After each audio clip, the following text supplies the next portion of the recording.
are enjoying the AFCON right now. AFCON is ongoing. It's ongoing in Cote d'Ivoire, and it's been scintillating so far. Have you been enjoying the AFCON?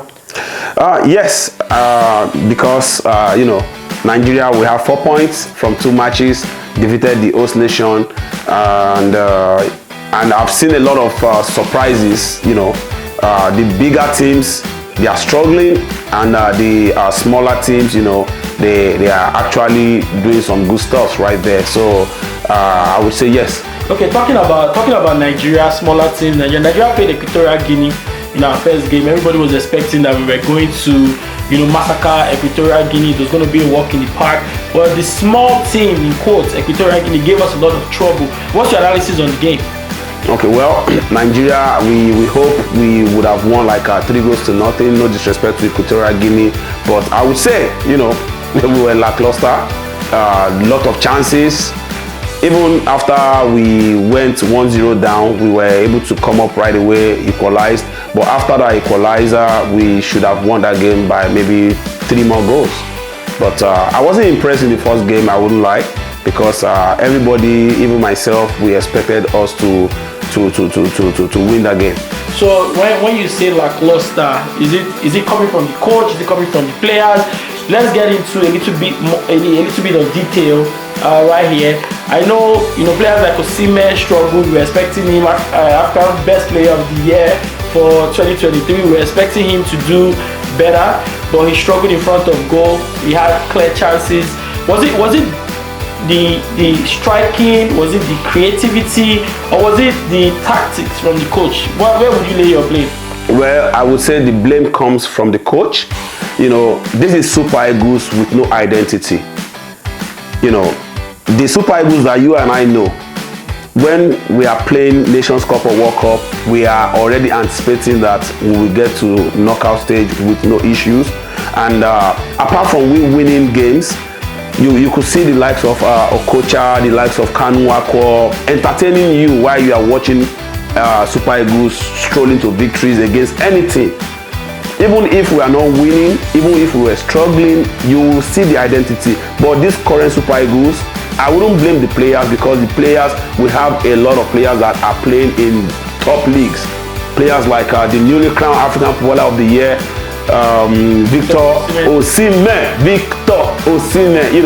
We have players like Alex Iwobi playing in EPL. We have players like we have a lot of players playing their trade in Europe, and individual abilities, they are playing well. But under this coach, Jose Peseiro, I don't even know the identity that he is putting out there for the Super Eagles, and that's not good. So I know a lot of people have been critical of Iwobi as a creative midfielder.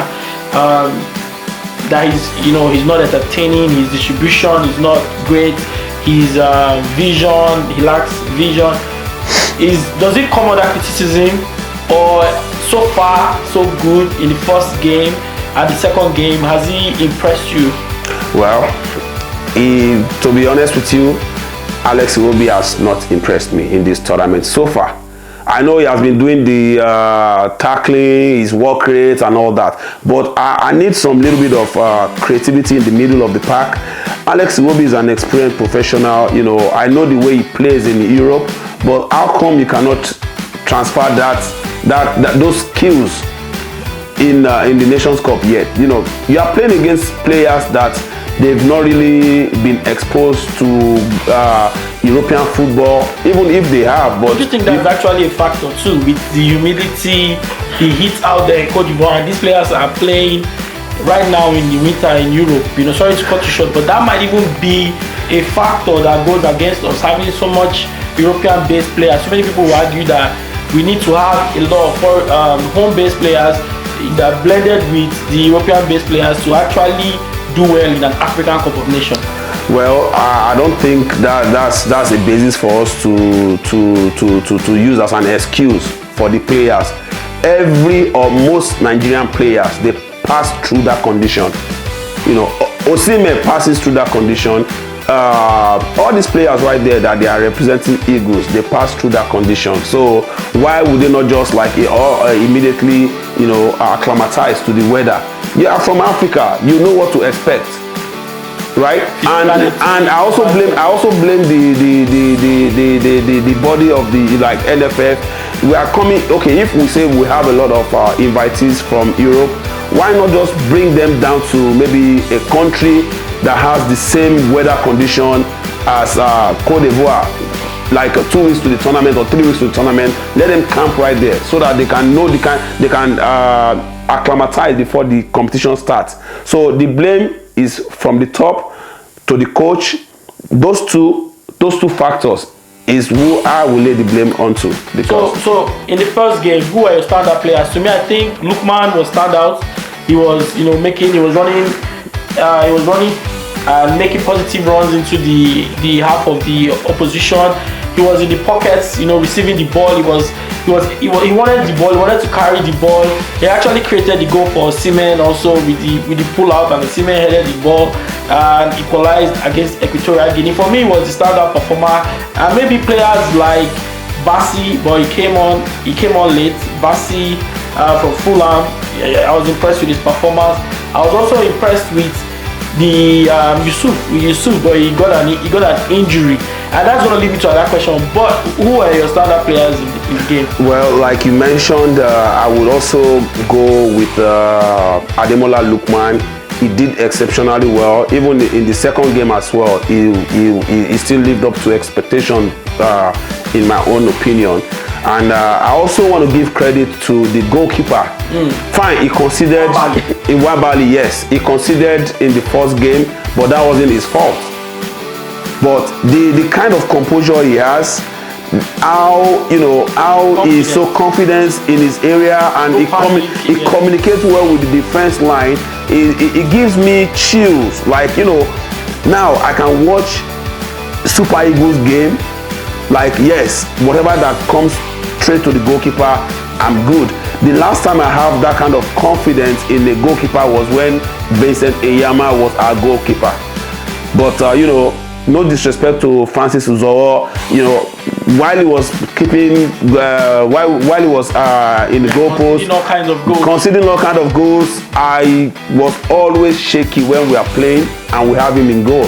But my two standout player in the first game and even in the second game as well, I would say Ademola Lookman, and as well the goalkeeper Nwabali. And I also put the third one in person of Ola Aina. He did exceptionally well, and I think he should have been the one to win the player of the match in the second game.